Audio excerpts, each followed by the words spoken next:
तो आज के बाद आपको प्रोफेशन रिलेटेड प्रॉब्लम तो नहीं होगा, ये मैं एंश्योर कर सकता हूं अगर आप इस वीडियो को आखिर तक देखते हो। तो आज आपका प्रोफेशन रिलेटेड प्रॉब्लम को तो मैं सॉल्व कर दूंगा।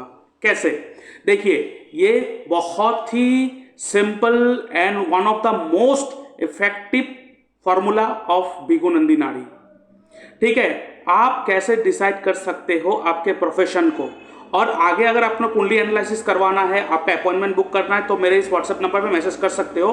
अगर आपको एस्ट्रोलॉजी सीखना है, केपी एस्ट्रोलॉजी सीखना है, तो भी आप मुझसे कांटेक्ट कर सकते हो। और डिस्क्रिप्शन बॉक्स में मैंने अपना वेबसाइट का लिंक देके रखा है, वहां पे जाके भी आप फुल डिटेल्स आप देख सकते हो। तो बात करते हैं प्रोफेशन के ऊपर। सबसे इंपॉर्टेंट चीज है भृगु नंदी नाड़ी में, वो है बृहस्पति एंड शनि। बृहस्पति क्या है? जीव कारक, मतलब वो व्यक्ति खुद, जैसे मैं, जैसे आप, हर एक व्यक्ति बृहस्पति है, चाहे लड़की हो चाहे लड़का हो। और शनि कर्म कारक। शनि आपके कर्म को डिसाइड करते हैं, आपके प्रोफेशन को डिसाइड नहीं करते। वो बताते हैं कि आप जो भी कर्म करोगे उस कर्म करने के टेक्निक्स कैसे होंगे, आपको कर्म करना है तो किस तरीके से करना है। अगर वो आपके कर्म में वो टेक्निक्स, वो फॉर्मूला यूज नहीं होगा तो आपको प्रॉब्लम का सामना करना पड़ेगा, वो जो अलग मैटर है। ठीक है, लेकिन प्रोफेशन को कैसे डिसाइड करोगे? तो उस प्रोफेशन को डिसाइड करने के लिए हमें देखना है हमारे कुंडली में बृहस्पति कहाँ बैठा है, बस। और ये आप लगन चार्ट से देखोगे, वहां पे कोई भाव चलित चार्ट, केपी चार्ट, किसी भी चीज को आप यहाँ पे यूज नहीं करोगे, क्योंकि भृगु नंदी नाड़ी टोटली बेस्ड ऑन कालपुरुष की कुंडली। ठीक है, तो आप बस अपना ये देखोगे लगन चार्ट, और लगन चार्ट में देखोगे कि बृहस्पति कहाँ बैठा है, जुपिटर। तो जुपिटर जहां बैठा होगा उससे सेकेंड हाउस को आपको देखना है। जुपिटर से सेकेंड हाउस को आपको देखना है। Second house is the house of sustenance, second house is the house of finance. ठीक है, तो जुपिटर, आप जीव कारक हो, उस जीव कारक का सस्टेनेंस कहाँ है? सेकेंड हाउस जो है वो पैसा नहीं, एक्चुअली वो है सस्टेन करने का हाउस। मतलब आप इस दुनिया में जो रहोगे तो आपको कुछ ना कुछ तो चाहिए यहाँ पे जीने के लिए, सस्टेनेंस के लिए। तो सेकेंड हाउस सस्टेन करके रखते हैं आपको इस लाइफ में। तो जुपिटर जीव कारक है, और जीव कारक के सेकेंड हाउस जो है वो उसका सस्टेनेंस का हाउस है। उस हाउस के बदौलत वो इस दुनिया में जिंदा रहेगा, जो रिसोर्सेस हम लोग कहते हैं। तो आपके जुपिटर देख लीजिए कहां पे बैठा हुआ है। जुपिटर से सेकेंड हाउस में देखिए कौन सा प्लेनेट है। अगर जुपिटर के सेकेंड हाउस में प्लेनेट नहीं है तो क्या करेंगे, बात करेंगे बढ़िया से। आप बने रहे इस वीडियो के आखिर तक, आपको आपके प्रोफेशन रिलेटेड प्रॉब्लम तो 100% सॉल्व हो जाएगा, ये मैं गारंटी दे रहा हूं आपको। ठीक है, तो जुपिटर के सेकेंड हाउस में आपको देखना है कौन सा प्लेनेट बैठा हुआ है। जुपिटर के सेकेंड हाउस में जो प्लेनेट बैठा होगा उस प्लेनेट रिलेटेड अगर आप प्रोफेशन में हाथ डालोगे तो आपको अच्छा खासा ग्रोथ, सक्सेस एंड बेनिफिट्स मिलेंगे। अब प्लैनेट्स का प्रोफेशन क्या क्या है वो बात करेंगे। अब देखो यहां पर, अब यहां पे आप देख सकते हो कि यहां पर जो जुपिटर से सेकेंड हाउस है वो खाली है। तो क्या करें? तो अगर जुपिटर से सेकेंड हाउस अगर खाली है तो आप देखिए उस घर का मालिक कौन है। जैसे कि आप देख सकते हो जुपिटर से सेकेंड हाउस खाली है, तो इस घर का मालिक कौन है, इसमें जो राशि लिखा है उस राशि का मालिक कौन है। इसमें कुंभ राशि है, 11th राशि लिखा हुआ है, तो कुंभ राशि का मालिक होता है शनि। अब देखो वो शनि के साथ कौन सा ग्रह बैठा हुआ है। तो अगर आपके जुपिटर से सेकेंड हाउस में अगर कोई ग्रह नहीं है तो उस घर में कौन सा राशि है वो देखिए। वो राशि का जो भी मालिक बनेगा उस मालिक के साथ जो भी ग्रह बैठा होगा उस ग्रह का प्रोफेशन आपको चूज करना पड़ेगा। ठीक है, तो अब देखिए यहाँ पे जो सेकेंड हाउस है वो सेकेंड हाउस में शनि का राशि है। तो आप देख सकते हो शनि के साथ कौन बैठा है, केतु। तो इनको केतु रिलेटेड प्रोफेशन सूट करेगा। अब ये जो चार्ट है, ये जो व्यक्ति है ये एडवोकेट है। ठीक है, ये बहुत दिन पहले मुझसे बात करा था, आज से 1 साल पहले। तो मैंने कहा था इनको आप लॉ के बैकग्राउंड में जाइए। तो आप कह सकते हो केतु है, आप तो सर्जरी भी बोल सकते थे, आप एस्ट्रोलॉजर बन जाओ ये भी कह सकते हैं, लेकिन नहीं, मैंने देखा शनि और केतु। ठीक है, शनि और केतु मिलकर एक एस्ट्रोलॉजर बनाते हैं, एक सर्जन बनाते हैं, एक लॉयर बनाते हैं, और उसके साथ साथ 8th हाउस में ही बैठा हुआ है। तो 8th हाउस तो है ही advocate, lawyer, surgeon, technical, mechanical चीजें। बट मैंने लॉयर ही क्यों बोला, क्योंकि देखिए जब आप किसी को गाइड करेंगे तो आपको देखना पड़ेगा उस व्यक्ति का पर्सनैलिटी कैसा है, उसका रुझान किस जगह पे है, वो जो बनना चाहता है, क्योंकि एक ग्रह जो होता है बहुत सारे सेक्टर को दिखाएंगे, उनमें से कौन सा सेक्टर, तो उसके अंदर जो गुण होगा उस सेक्टर का वही गुण धर्म उसको पकड़ा देना है। तो अभी बात करेंगे, अगर आपके सेकंड हाउस में कोई प्लेनेट नहीं है तो आप देखोगे कि सेकंड हाउस के मालिक के साथ कौन बैठा है, तो उस प्लेनेट का आप कहोगे। लेकिन कभी कभार आप देखोगे सेकंड हाउस खाली है और सेकंड हाउस का मालिक जहां पर भी बैठा है उसके साथ कोई भी प्लेनेट बैठा नहीं है, तो क्या करोगे? तो आपको देखना है कि उस ग्रह के ऊपर किसका दृष्टि है, ठीक है, उस ग्रह के ऊपर किसका दृष्टि है, ठीक है। तो अब बात करते हैं प्लैनेट्स के ऊपर। तो अगर आपके जुपिटर के सेकंड हाउस में सूर्य है या सेकंड हाउस में कोई ग्रह नहीं है, तो उस घर का मालिक के साथ अगर सूर्य बैठा है तो कौन से प्रोफेशन में आपको जाना चाहिए? ऐसा प्रोफेशन में जाना चाहिए जो ऑथोरिटेटिव हो, जो एग्जीक्यूटिव पोस्ट हो, लीडरशिप, ऑथोरिटी, पब्लिक रोल होता हो, ठीक है। गवर्नमेंट सर्विस में भी जा सकता है, पॉलिटिक्स में जा सकता है, agriculture, fruits business, medicine, chemical, copper, administrative service, और उसके साथ साथ अपने पिताजी, क्योंकि सूर्य क्या है, पिताजी है, तो अपने पिताजी का प्रोफेशन, या तो सूर्य क्या है, फैमिली भी है, तो फैमिली प्रोफेशन में भी जा सकता है। And also the person can go for what, social worker, NGOs, ये सारे फील्ड में भी जा सकता है, ठीक है। अब आप कहोगे कि बृहस्पति जीव कारक तो है, तो लड़के के लिए पकड़े और लड़की के लिए क्या पकड़े? देखिए, लड़की हो या लड़का हो, जीव कारक बृहस्पति दोनों के लिए सेम है, ठीक है। अब आप आते हैं, अगर आपके जुपिटर के सेकेंड हाउस में चंद्रमा है, ठीक है, या जुपिटर के सेकेंड हाउस का जो मालिक है उसके साथ रिलेशन चंद्रमा बना के रखा हो, मून, तो मून अगर उसका रिलेशन में आता हो तो मून रिलेटेड कौन से प्रोफेशन को आपको सिलेक्ट करना चाहिए, ठीक है।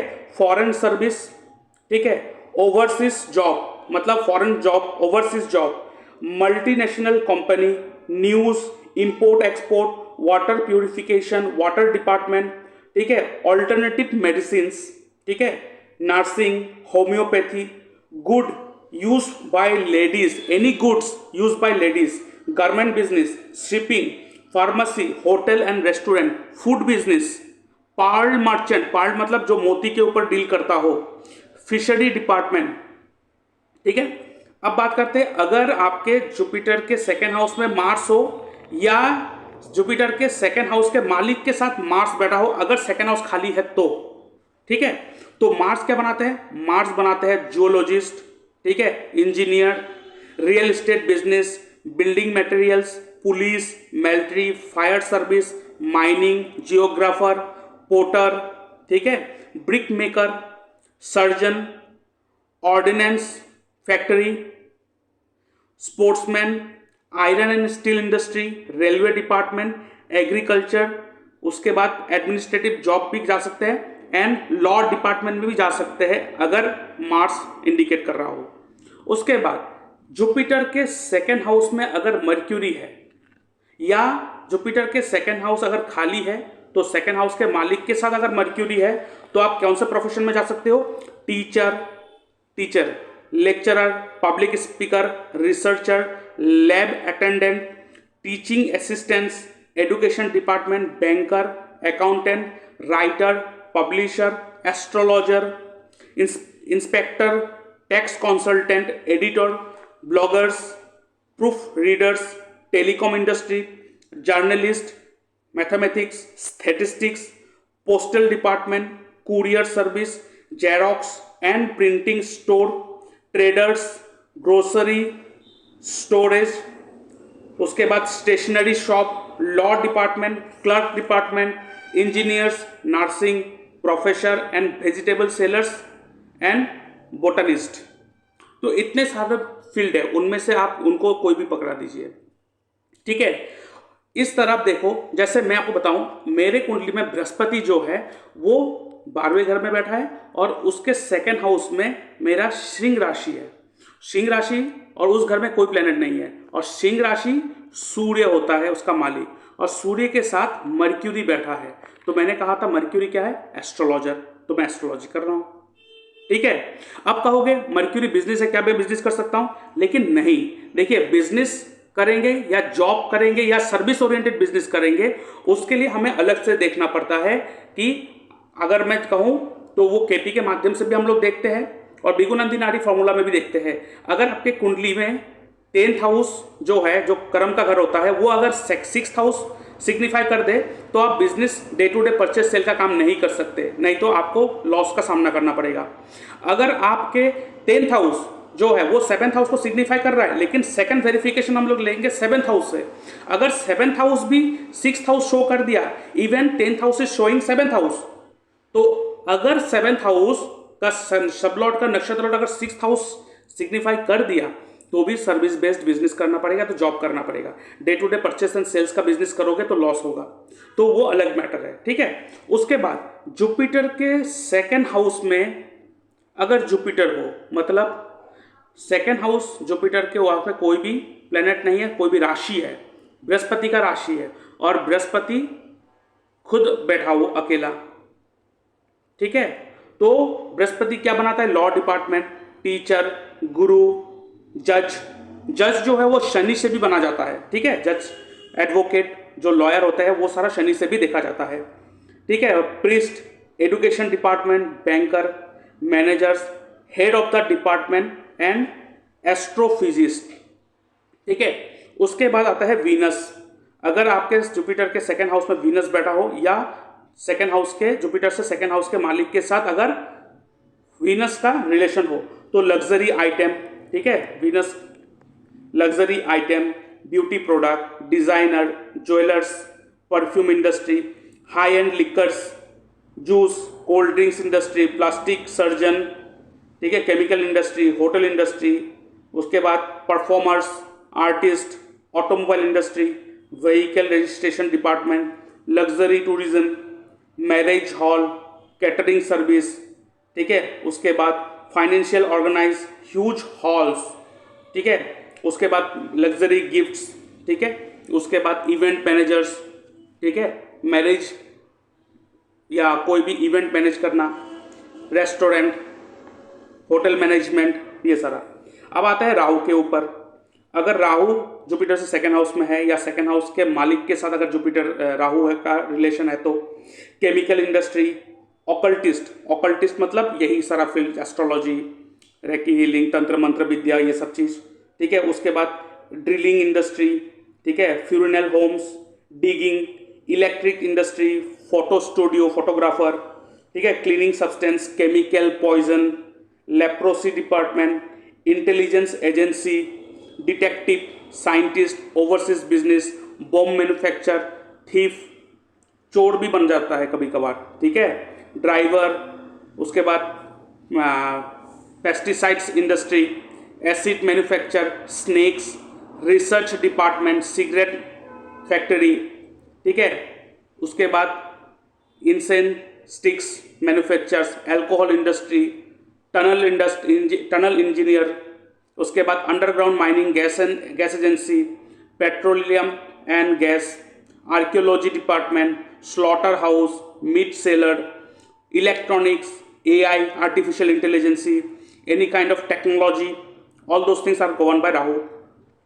उसके बाद जुपिटर के सेकेंड हाउस में अगर केतु आ जाए तो, या जुपिटर के सेकेंड हाउस का मालिक के साथ अगर केतु बैठा हो, अगर सेकेंड हाउस खाली है तो केतु आ जाए, तो केतु क्या इंडिकेट करता है? केतु एस्ट्रोलॉजर को दिखाता है, एक हीलर को दिखाता है, एक रेकी कंसल्टेंट को दिखाता है, योगा कंसल्टेंट को दिखाता है, डॉक्टर को दिखाता है, हॉस्पिटल स्टाफ को दिखाता है, टेलरिंग, प्रिस्ट, हैंडलूम इंडस्ट्री, ठीक है। उसके बाद वायर मैन्युफैक्चर, ठीक है, जो तार जो मैन्युफैक्चर करते हैं वो केतु होते हैं, थ्रेड मैन्युफैक्चर, सेंट, सन्यासी, गुरु, priest, religious teachers, sculptures, furniture designer. उसके बाद लॉ डिपार्टमेंट को भी दिखाता है, ठीक है, केतु। तो इन सारे एस्पेक्ट को, हाँ, केतु फोटोग्राफर भी बनाता है कभी कभार। राहु है फोटोग्राफर, फोटोग्राफी, केतु भी बनाता है। तो आप देख सकते हो, इस तरह से आप अपना प्रोफेशन को डिसाइड कर सकते हो। आप करके देखना, आप लगा के देखो, आपको 100% वो रिजल्ट मिलेगा ही मिलेगा। और आगे बढ़ने से पहले मैं अपने व्यूअर्स को कहना चाहता हूं, अगर आप भी अपना कुंडली एनालिसिस करवाना चाहते हो तो आप मेरे व्हाट्सएप नंबर पे अपना date of birth, time of birth, place of birth, आपका नेम, जेंडर लिख के भेज सकते हो। उसके ऊपर मैं एक वीडियो एनालिसिस बनाकर आपके साथ शेयर कर दूंगा। इसके लिए मैं चार्ज करता हूँ 460 रुपीज़ ओनली। यहाँ पर मैं कोई उतना सवाल मैं नहीं लेता। हाँ, अगर आपको कोई सवाल है, आप डायरेक्टली कुछ पूछना चाहते हो, आप मुझसे डिस्कस करना चाहते हो, तो आप फोन कॉल कंसल्टेंसी बुक कर सकते हो और इसके लिए चार्ज करता हूं मैं 730 रुपीज़ ओनली। आप मेरे इस यूपीआई नंबर पेमेंट करेंगे, उसका स्क्रीनशॉट भेजेंगे और उसके बाद मैं आपको एक टाइम एंड डेट दे दूंगा, उस दौरान मैं आपसे बात करूंगा। और इसके साथ साथ आप अगर जूम लाइव कंसल्टेशन लेना चाहते हो, इसमें आपका क्या होगा, यहाँ पे जो बातचीत होगा जूम पर ही होगा, लाइव बातचीत होगा आपसे और वो सारा का सारा जो डिस्कशन होगा उसका रिकॉर्डिंग करा जाएगा और उस रिकॉर्डिंग को आपको प्रोवाइड करा जाएगा और कहाँ पे क्या चीज़ मैं नोटिस कर रहा हूँ, क्या चीज़ मैं नोट कर रहा हूँ, वो सारा कुछ आप लाइव मेरे से देख पाओगे और उस रिकॉर्डिंग को आपको मिल जाएगा, तो आपको याद भी रह जाएगी कहाँ पे क्या क्या मैंने आपको गाइड करा और क्या क्या चीज़ मैंने आपको बताया कि आपको करना क्या चाहिए। उसके साथ साथ अगर आप अपना बर्थ टाइम रेक्टिफिकेशन करवाना चाहते हो तो उसको भी आप करवा सकते हो, जिसके लिए मैं चार्ज करता हूँ 2100 रुपीज़ ओनली। और उसके साथ साथ अगर वास्तु कंसल्टेशन करना चाहते हो, अपने घर का वास्तु ठीक करवाना चाहते हो with the help of astro vastu, तो उसका भी आप अपॉइंटमेंट बुक कर सकते हो। मेरे इस वेबसाइट में आकर आप चेक कर सकते हो। अगर आप एस्ट्रोलॉजी में इंटरेस्टेड है, आप एस्ट्रोलॉजर बनना चाहते हो, तो यहाँ पे बहुत सारे कोर्सेस हैं, प्री रिकॉर्डेड वीडियो ऑलरेडी है और बीच में लाइव क्लासेस भी चलते हैं साथ में साथ, तो आप ले सकते हो। कौन से कोर्स है मैं एक बार एक्सप्लेन कर देता हूँ। यहाँ पे आप देख सकते हो sure short prediction technique with remedies, ठीक है, ये आप ले सकते हो। ये इसके साथ साथ इसके भी एक एडवांस वर्जन ऑलरेडी आ चुका है, एडवांस स्नैपशॉट प्रेडिक्शन टेक्निक, ये भी आप कोर्स ले सकते हो। इसके साथ साथ यहाँ पे मंत्र हीलिंग टेक्निक कोर्स भी है, मंत्र के द्वारा कैसे चीज़ों को हील करा जाता है। उसके बाद मैच मेकिंग एस्ट्रोलॉजी कोर्स। अब ये मैच मेकिंग बहुत इंपॉर्टेंट होता है, बहुत सारे गुणों को मैच करवा के छोड़ देते हैं, जो आज के ज़माने में पूरा का पूरा एब्सोल्यूट है। इस एब्सोल्यूट है वो कुछ काम में नहीं आता है। हमें अगर सीखना है तो पूरी ढंग से सीखना है, क्योंकि एक व्यक्ति जब मैच मेकिंग करवाने आता है तो हमें अच्छी तरह से गाइड करना होता है, अच्छी तरह से रेमेडी देना होता है, ताकि आफ्टर मैरिज उनके लाइफ में कोई तकलीफें ना हो। बिकॉज सिर्फ गुणों को मिला करके छोड़ रहे हैं, 36 के 36 गुण मिला के खुश हो रहे हैं, लेकिन 36 के 36 गुण मिलना भी सबसे बड़ा डेंजरस होता है। यही सारा चीज़ यहाँ पे टेक्निकलिटीज आप सीखेंगे। चलिए, इसके साथ साथ अगर आप planetary alignment technique and KP astrology सीखना चाहते हो, वो भी कोर्स आप ले सकते हो। यहाँ पर प्लैनेटरी अलाइनमेंट टेक्निक सिखाया जाता है केपी एस्ट्रोलॉजी के साथ साथ। अब यहाँ पे क्या होता है, केपी एस्ट्रोलॉजी में अपने स्क्रिप्ट में अगर कोई प्लैनेट कहा है कि आपके साथ प्लैनेट खराब रिजल्ट दे रहा है, 8th हाउस या 12th हाउस दे रहा है, लेकिन प्लैनेटरी अलाइनमेंट टेक्निक की मदद से हम उस खराब चीज़ों को भी हम लोग यूज़ कर सकते हैं। तो ये बहुत ही बढ़िया, बहुत ही इंपॉर्टेंट कोर्स है, हर किसी को पता होना चाहिए। नहीं तो लाइफ में प्रॉब्लम तो हर किसी के लाइफ में आता है, लेकिन रोते रहते हैं हर कोई, उपाय करके भी कुछ नहीं मिलता है। तो यहाँ पे हमें पता होना चाहिए कि कैसे चीज़ों को प्लैनेट के साथ अपने आप को कैसे अलाइन करें। जैसे देख सकते हो यहाँ पे प्लैनेट सारा अपने आप एक साथ अलाइंड है, तो ऐसे अपने आप को कैसे अलाइन करें। उसके साथ साथ अगर आप सिर्फ एस्ट्रो वास्तु हिट थ्योरी सीखना चाहते हो तो वो भी सीख सकते हो, astro Vastu hit theory with vastu, ये कंप्लीट कोर्स है। और उसके साथ साथ आरकेपी, रतन कोटियम राजू पद्धति, ये कोर्स जो है, अगर आपके पास किसी का date of birth, time of birth, place of birth कुछ भी नहीं है, तो इस टेक्निक की मदद से आप उसको गाइड कर सकते हो। इवन आपके पास कोई सवाल है, आपको जानना चाहते हो कि अब ये कब होगा मेरे साथ, ये कब होगा, अब मुझे ये चीज़ लेना चाहिए नहीं लेना चाहिए, तो इस टेक्निक से भी आप वो सारी चीज़ को आप पा सकते हो।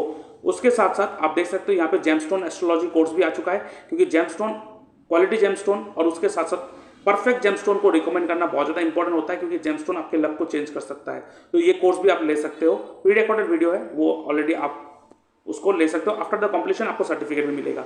अब ये जो कोर्स है बेसिक टू एडवांस, ये पूरा का पूरा कंप्लीट पैकेज है, ये लेंगे तो बाकी और किसी चीज़ की जरूरत नहीं पड़ेगा आपको। यहाँ पे वैदिक से लेके प्रेडिक्शन टेक्निक एस्ट्रोलॉजी भी सिखाया जाएगा। यहाँ पे केपी एस्ट्रोलॉजी है, एस्ट्रो वास्तु हिट थ्योरी है, planetary alignment technique, stone selection technique, medical astrology and remedy, Navatara Chakra पद्धति, जीपीएस टेक्निक एंड दशा लगन टेक्निक, उसके साथ साथ नक्षत्र त्रिपाप chart prediction technique and Ashtavarga prediction technique, और इसके साथ साथ यहाँ पे टैटू एक्टिवेशन टेक्निक, ये भी सिखाया जाएगा। और इसके साथ आप देख सकते हो ये तो एडवांस कोर्स आ गया, जो प्रेडिक्शन टेक्निक का जो एडवांस कोर्स है उसको भी ले सकते हो। और उसके साथ साथ सिर्फ अगर आप tattoo activation technique and house activation technique सीखना चाहते हो तो इसका भी कोर्स आप ले सकते हो। अब यहाँ पे आपके दशा प्लैनेट या तो घर घर का सबलॉट के द्वारा देखा जाएगा, और किसी भी घर को उस दशा लॉट के या सब लॉट के द्वारा अगर किसी हाउस को एक्टिव करना है तो आप कैसे उस टैटू को, कौन से टैटू को किस जगह पे आप बनाएंगे, तो आपके उस घर से वो रिजल्ट मिलना स्टार्ट हो जाएगा, जिसे कहते हैं tattoo activation technique and house activation technique. ये आपके घर में कोई शादी करना चाहता है, मैरिज करना चाहता है, कुंडली मैचिंग करवाना है, तो उसका भी मैं आप ले सकते हो सर्विस। उसके लिए मैं चार्ज करता हूँ 910 रुपीज़ ओनली। और कौन से पॉइंट को मैं इंपॉर्टेंट देता हूँ ये मैं भी यहाँ पे मेंशन भी करके रखा है। और बाकी आप देख सकते हो ये मेरा वेबसाइट है, और ये है नक्षत्र त्रिपाप चार्ट कोर्स। ये बहुत इंपॉर्टेंट कोर्स होता है, हर किसी को जानना होता है। ये बाद में अगर आपको जानना है तो आप मुझसे फ़ोन करना, फ़ोन में बातचीत कर लेंगे। और ये सैम्पल सर्टिफिकेट है, आफ्टर द कंप्लीशन ये सर्टिफिकेट आपको प्रोवाइड करा जाएगा। और ये मेरा वेबसाइट है, यहाँ पे आकर देख सकते हो। और बाकी आपको कुछ जानकारी चाहिए तो मेरे इस फ़ोन नंबर पे फ़ोन कॉल या मैसेज कर सकते हो और आप डिटेल्स मेरे से ले सकते हो।